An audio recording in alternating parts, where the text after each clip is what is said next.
Welcome to Business Mentorship Keeping It Real, where we introduce corporate leaders who have taken the leap to business owner and participate with their great idea in our guest blog found on shareyourstories.online. Our guest is Alexia Georgousis, who joins us from Toronto, Ontario. She's sharing her life experience to assist others on their own self-improvement journey. Let's find out why this naturopath and speaker is sharing multi-disciplinary techniques from burnout to balance. It is my pleasure to introduce and welcome Alexia Georgousis. Hi, Trish. Thanks for the invitation. It's great to be here. Listen, I am so thrilled to have an opportunity to speak with you because I know our viewing and listening audience will be able to relate to the tips and tools for finding balance. But how would you define burnout? Let's start with that. Well, pardon me. This is a really good question because I believe that everyone's experience and concept of burnout is very, very different. Mm-hmm. Often it is understood as being something where we've overreached or overexpended our sense of self. And usually the common thread is depletion, feeling like we are depleted or we are disconnected or just overwhelmed. That's another big piece. Mm-hmm. So for me, my definition of burnout, because I have a deep interest and affinity, as you know, with consciousness and spirituality, is that I see this actually as a much more a sense of kind of awakening where the true self is emerging. And very often it's rather than kind of breaking down, it's really breaking open. I love that. I love that visual because, I think we often feel that burnout only happens when we work for a large company. But I also think that burnout can occur not only in entrepreneurial life, but just in life in general. Oh, absolutely. And, the reason why burnout is, sort of associated with being in corporate or big companies is that there is more attention to it. And I think it helps the corporations be a little bit more accountable in terms of what their expectations are of of their employees. And burnout inventory, there was a scale that was developed by a woman named Christine Masloch, I believe. I could be wrong with the pronunciation of her name. But anyway, she was looking at burnout as a categorization specifically related to nonprofit. And there were lots of factors that were there. However, we can look at it as another label.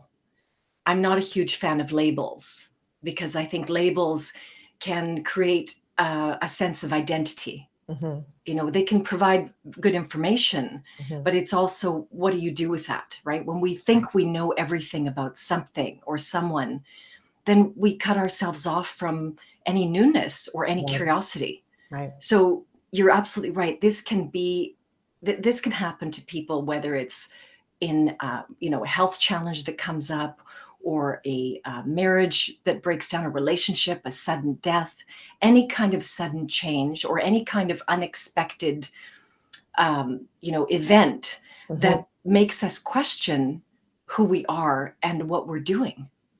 Now, give me a sense as to what you were doing in your corporate life that you then started to acquire all of these wonderful educational components that you now bring into your business. Because we all know that there's time, energy, and effort when we do personal development. And money. Yes, that's true. Yeah, I didn't want to throw that in there. That was kind of a given. But it takes time. We live in an instantaneous society, and everybody feels, well, okay, if you've got certificates or accreditations or backgrounds in these things, it just sort of happens overnight. But it sometimes can take years to acquire a level of multidisciplinary techniques. So give us an indication as to how you started and what was your light bulb moment when you said, oh, okay, I really have an interest in that. Let's dig deeper. Well, Trish, I've been in naturopathic medicine for 24 years, right? But I always had this sense of spirituality and soul evolvement. What does that mean? Why are we here? Mm-hmm. And so the eclecticism around my interests in how to develop the self, what is the self? Is it just the personality? It's been there for a long, long time. Mm-hmm. And it's not to say that this is, that I'm special. really everyone has this awareness. Everybody does. We just have different sort of stations in life, right, that align with us. And so I never really had a kind of a corporate world. I remember when I had a brief period of time, actually, prior to sort of my whole kind of breaking open, where I did work full time in an educational institution. And I remember thinking, oh my gosh, like, how do people do this? The 9 to 5, like, how do you do that? How do you take care of yourself? And it was really, really eye opening Mhm. to realize that when you're self employed and you have more flexibility in your schedule, it's very different because it allows you to have the space to make those choices. When people are in corporate the world, at least, I would say that that's the closest thing I've come to in terms of corporate. But I have many friends who are in corporate worlds, and the meetings and the demands, and you can't take breaks and timelines. So for me, it was completely different. So I really developed a lot of compassion and understanding when I was working with people who were in a corporate world and really didn't have the time that I had. So for me, this path was, I think, really there for a long period of time, even before I chose naturopathic medicine, although I do believe the profession chose me. I think that's what ended up happening. And then the soul coaching, which is sort of an extension, but deeper, a deepening of my own personal interests, became something that emerged later. That emerged later in the last really. I've been looking for about 15 years for some specific type of program, and then I ended up finding a program related to spiritual direction. But I believe more that for me, it's like a soul session. It's understanding the inner world. So I'm not sure if I answered your question, Yeah, but yeah, absolutely. yeah, Now, okay. where does feng shui come into because that's all about energy and all about placement of, I've heard friends talk about, I've never had anyone do any feng shui in my house, but I think it would be pretty cool. But I think it's the idea of this energy field that we have. Maybe you can explain it for us a little bit better. Yeah. I think you mean the qigong. Oh, okay. Yeah, so feng shui is more related to, Space. placement of furniture and things Right. like this. That's Right. not what I do or I'm trained in, Okay. but it's the qigong, which is similar in terms of energy, but the qigong is, it's the energy connection is there. So qigong came because when I had basically gone through this kind of leveling, and I was in the midst of the chaos, and that whole upheaval is very uncomfortable. I really wanted to know how I could essentially lead for myself and create inner stability, no matter how chaotic my external world was. And so qigong was something I was very attracted to, but I didn't know much about. And so I actually, with a former colleague, we ended up, connecting with someone who taught Qigong, and he taught us these something called the 8 brocades. And they were 8 particular movements that are meditative. And it's like a movement meditation. So I did those 8 movements probably almost every single day for about 2 years. And this ended up, just helping me find stability and helping me to be in that calmness, even though my everything else was not calm. All right, so we're going to do just a quick example. So I'm a client. I come to you. My life is in chaos. I really don't know what's going on. I'm trying to get grounded. I recently watched a movie where they said, take your socks and shoes off and go outside and walk in the grass because you're making a different kind of connection there. Correct. So I've reached out to you and I'm looking for at least one tip that can help me get to a place where I feel a little bit more calm. I'm in a little bit more control. I need to feel like I'm putting myself on the right path towards a new direction. What tip can you share with us, with our viewing and listening audience, that you can say, okay, here's something that I think is very practical and very easy for you to get started? Absolutely. And what I would recommend is that for if you were the client, I would say, okay, right now in this moment, as you're listening to my voice, I want you to focus on your feet and just feel your feet on the ground. And the more you keep bringing your attention to your feet, but you can still listen to me, what you've done is you've actually directed some of your attention inwards, which becomes very replenishing and filling, and that's it. But the thing is, we often reject the simplicity. Isn't that the truth? Because seriously, I mean, I raised the whole idea about, walking in the grass or making a connection in some way. I mean, maybe if you live in a condo, that's not very practical, but take your socks and shoes off and walk around on the floor. Because there's a different it's a grounding technique, I think. It is a grounding technique, and it's been proven. I mean, what's interesting is that this is sort of ancient wisdom in terms of being able to connect to the earth and the frequency of the earth, because we're part of nature. We have an arrogance, I think, in humanity that somehow we're separate and somehow we know more. But the reality is that we can have a relationship with the earth that helps us and is symbiotic. But the grounding technique allows cortisol, the chemical that's a stress hormone, to drop. It also helps our cells actually start to resonate with the healing frequency. And speaking of grounding or earthing, there's actually a number of studies that show with diabetic patients who have ulcerations, like diabetic ulcers, is that their healing time is shortened when they have contact with the earth. And if you live in a condo or you can't, we're in Canada, right? It's freezing outside. It's a wee bit cold in the winter, yeah. So there are grounding mats that are available. And these mats are basically grounded to a particular frequency. I don't know all the, logistics of it. Yeah, the technicalities. Again, the brain and the mind just does not, it lives in words.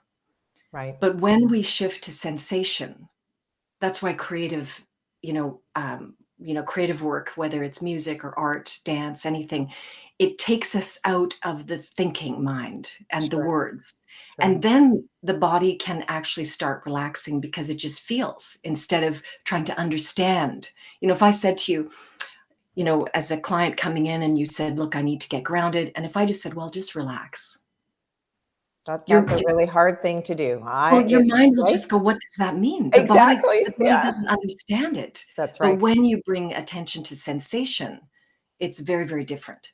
I love the simplicity of it. I absolutely love that this is something that is so practical that each and every one of us can do if we're in a situation of overwhelm, that will help us to at least alleviate some of the fear or the chaotic feeling that we're having. Now, describe for me, Alexia, who would be your ideal client? Because, you've been in practice for a long time. You have an awful lot of skills behind you. You bring a lot to the table for a client. So who would you consider to be your ideal client? That's a great question. And I would say, really anyone who is willing to explore and willing to also change.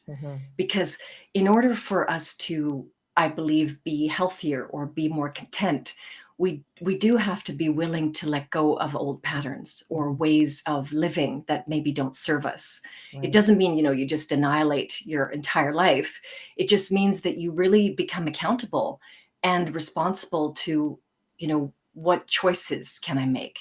But it's not about perfection, because it's ongoing. Like, I still use the practices. I still have to, work with myself in every level. But the ideal client would be someone who's curious, who's willing, and who is ultimately, I mean, I think there's some courage involved, because it's scary. It can be very, very scary to say, sure. this is what my heart is pulling me towards. Right.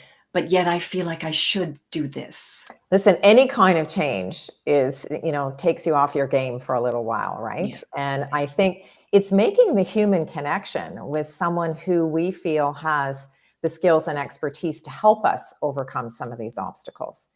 Now, one of the things that we do in when we're talking about the whole idea of the guest blog, and I just want to touch on mentorship for a little while, because clearly we look to various different people in our own careers that help us break barriers to success. Yeah. So can you share with us perhaps a skill that a mentor helped you with at some point in time in your career? Yes, I would say, I mean, I feel like I've had the privilege of having a few mentors, but I think the most important was related to being present. So there was a gentleman named Paul Epstein who is retired now. He did a lot of mind body medicine, a naturopath from the States. And there's also a woman who I'm still connected to in Algonquin area named Joan Weir. She's also retired, but I'm very, very much connected into earth medicines and just being present. And so anyone who has helped me to really kind of realize that I don't have to do anything in Right. each moment. Or that you're That not that's alone. Yes, yes.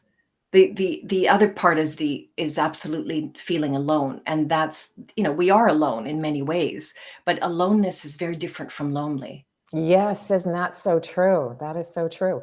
Now, as an entrepreneur, I mean, we talk about corporate. You are a corporate individual because you've been an entrepreneur and in naturopathic medicine for over 24 years. So, if there was a skill that you could pass along to somebody who's maybe thinking that they're going to start a business or they're in business and they're at that threshold where they're thinking, well, do I take the leap and continue, or do I close my business? What do I do?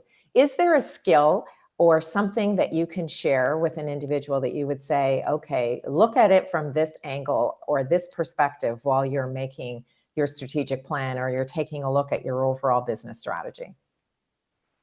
Because 24 years comes with a heck of a lot of experience. So you've clearly, you've been doing that once or twice, I'm sure, It in does. your own journey. Right, right. But I did think it was, I had times where I'm like, okay, that's it, I'm out. Yeah. Right. I think the skill I would probably say that I feel was probably one of the most challenging to learn was clarity, Mm, clarity of so true. intention Mhm.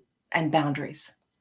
Yeah, boundaries is something that I think is really important in today's day and age. And if we all do the Instagram or the social media, where we're scrolling through things, and I've seen the word boundaries come up a lot, in the last few months, because I think it's a really healthy way to help ourselves, and we maybe don't include it in our wellness plan because we don't think of it as part of wellness. But in actual fact, setting boundaries can be really a powerful tool. Oh, Trish, you're bang on. I mean, boundaries, I think, are pardon me, are everywhere. And it's not about a wall. It's not something that's rigid or permanent. It really is malleable and Mhm. it's adaptive. Right. But the key is, for me, awareness of where you are in the moment. So, for Mhm. example, if I want to, in terms of naturopathic medicine and soul coaching, it's a business of service. And very often, most of us are, especially entrepreneurs, there is a service involved. But our levels of capacity or fullness vary. Mhm. And so it's from moment to moment. What are we willing to do? What are we capable of giving or offering? And having the courage to actually say, not right now. Right. That is very powerful in itself, isn't it? Yeah, it is. I absolutely love that you've given us really three wonderful ways to look at health and wellness from a new perspective and giving us an opportunity to really take a look at where we fit in. And the practical tools that you've given us are really wonderful takeaways. And I thought what we do is we'll wrap up our conversation. We always ask our entrepreneurs to share three words of advice. And I think that your three words of advice are so amazing. And one is forgive, the second is surrender, and the third is simplify. So, to wrap up our conversation today, how would you share with our viewing and listening audience why those three words are so important to you in your business? Mm. Yeah, forgive or forgiveness in particular is, to me, something that is probably the most powerful healing tool. I mean, we know inevitably that we make mistakes or we make choices that maybe don't work out the way we want them to. But the danger is that we hold resentment towards ourselves or a sense of somehow we should have known. And that becomes a block over time. So I've seen it clinically, but I've also seen it and experienced it in my own life where there's like, what is it that I'm still holding, against myself, withholding from the self. So forgiveness is, once you are able to really step into that and feel that energetically, what happens is that there's a lightness. And it doesn't mean you dismiss bad behavior. Like, let's say if somebody treated you really badly. that's not what it means. It just means that you don't really carry it anymore. But the Right. practice of forgiveness is challenging. That's why it's something to always, utilize, and something intentionally where there's an awareness of, checking in with yourself and saying, okay, I'm holding something from today or yesterday or whatever it is. Mhm. So that's the forgiveness part. The second one, surrender, is really around humility. And for me, that is very much about, is it giving up? Not really. It's basically just saying, I don't have control over outcome. I can be, as Ram Dass says, he says, be invested but not attached. So that you can be invested in any project, anything you're doing. But if you attach too much to the outcome, then if the outcome doesn't work out the way we think it needs to work out, then there can be a real sense of collapse and failure, which is not the case, right? Failure is always just a different outcome. But again, we're not just, logical robots. We have emotions, we have feelings. So that's the surrender piece, is just allow and really just, put it out there and then let it go. And as long as the intention and there's purity of heart, and it's not an egoic, dynamic or power struggle or competitive, then, the outcome can be incredible, and it allows more ease for the self. And then the third of the simplify, I feel like that is, where less is more. Very often we are, we're inundated with, be more, have more, get more, like how many zeros are in your bank account, more, to what end? And we lose sight of the moment, we lose sight of the reality that we will all leave this planet someday. And, it may be today, it may be tomorrow. But if we're focused all the time on, you know, creating more, then it creates density. And when there's too much density, creative energy can't flow. Awareness can't flow because we're too worried about, oh my gosh, my car and this and this and this, and what about this? And I have to do. And it's not to say that those things can be wonderful, absolutely. But when it is too complicated, it's like being in a relationship, right? I mean, if you're in a dramatic relationship, it can be highs and lows and roller coaster, but it sure doesn't feel good. It's exhausting, right? Yeah, that's so true. Well, I love that everything about, I think, your credo for business and your purpose and your mission as an entrepreneur is really wrapped up quite wonderfully in your 3 words of advice. So thank you so much for joining us. It's been an absolute pleasure to speak with you. And I think that the fact that you've given us such practical tools that we can actually start to use over the weekend even, I think is really rather remarkable. So thank you so much, Alexia, for joining Thank you, us. Trish. Thank you so much for having me. To you, our viewing and listening audience, I'd like to thank you for joining us today for this edition of Keeping It Real, where we were introducing you to the person behind the logo. If you'd like to connect with our guest, you'll find Alexia's contact information in the description portion below. I'm Trish Tonai, author, artist, founder, and host for the series. And if you're interested in sharing your business story, visit our website at shareyourstories.online and subscribe to our channel, Business Mentorship, Keeping It Real. Thanks again for tuning in, and we look forward to meeting you next time when we share another great idea. Thank you.